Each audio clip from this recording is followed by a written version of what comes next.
पुष्पा अपने माता पिता के साथ रहती थी। पुष्पा दिखने में थोड़ी काली थी। पुष्पा के पिता दूसरे के घरों में साफ सफाई का काम क्या करते थे और पुष्पा की माँ अपना घर का ही काम करती थी। एक दिन की बात है, पुष्पा के पिता काम करके घर वापस आ रहे थे तो रास्ते में उसका एक्सीडेंट हो जाता है और उनका वहीं पर मृत्यु हो जाता है। पुष्पा के घर में कोई कमाने वाला नहीं रहा। उनका पिता था जो कमाकर अपना घर का गुजारा करते थे। अब तो उनका भी मृत्यु हो गया। अब मैं क्या करूं, किसके सहारे रहूंगी? हम लोगों को छोड़कर आप क्यों चले गए? अब तो घर में कमाने वाला भी नहीं रहा। अब हम दोनों क्या खाएंगे, क्या पिएंगे और कैसे रहेंगे? पिताजी, आप मुझे छोड़कर क्यों चले गए? अब मैं कैसे रहूंगी? तब दोनों माँ बेटी बहुत रोने लगती है। उसके अगले दिन जिनके घर में पुष्पा के पिता काम क्या करते थे, उसी के घर में पुष्पा की माँ काम करने चली जाती है और काम करके जितने भी पैसे मिलते थे उन्हीं पैसों से उनका गुजारा हो पाता था। सब कुछ अच्छा चल रहा था। अचानक पुष्पा की माँ की तबीयत खराब हो जाती है और वह काम पर भी नहीं जा पाती है। उनके घर का भी राशन खत्म हो गया था और वह बेड पर ही लेटी रहती थी। अब तो माँ का भी तबीयत खराब हो गया। अब मुझे ही काम पर जाना होगा। इस तरह हाथ पर हाथ रखकर बैठने से कुछ नहीं होगा। ऐसी बैठी रही तो हम दोनों माँ बेटी भूखे ही मर जाएंगे।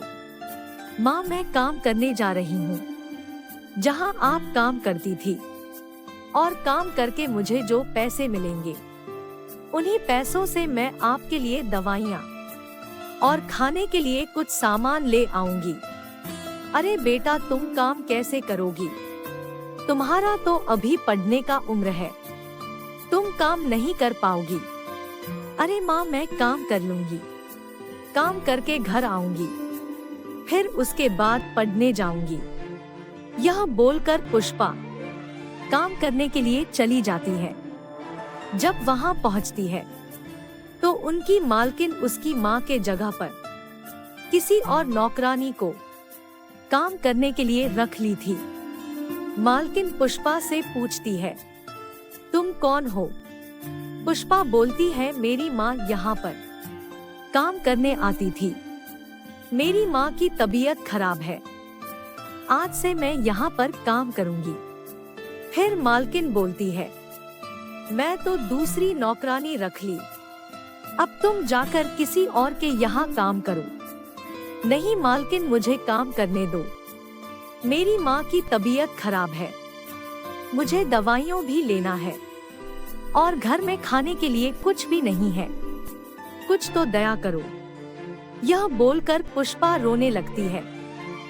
मालकिन उसका कुछ नहीं सुनती है और उसे वहां से भगा देती है। पुष्पा रोते रोते वहां से चली जाती है और चलते चलते एक पेड़ के नीचे बैठ जाती है और रोने लगती है।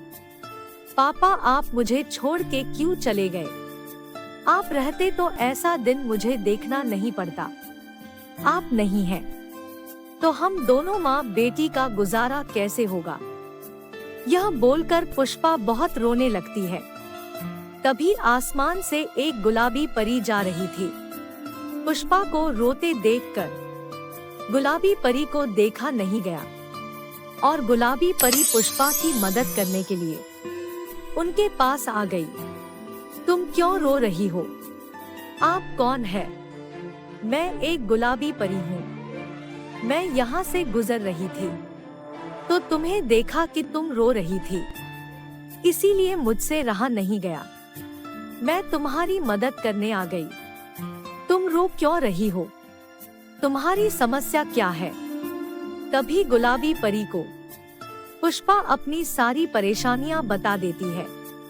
तब गुलाबी परी बोलती है, तुम चिंता मत करो, सब कुछ ठीक हो जाएगा।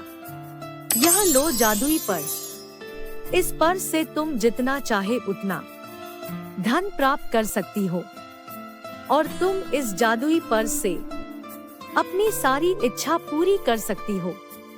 लेकिन एक बात जान लो, इस जादुई पर्स से कभी भी लालच नहीं करना।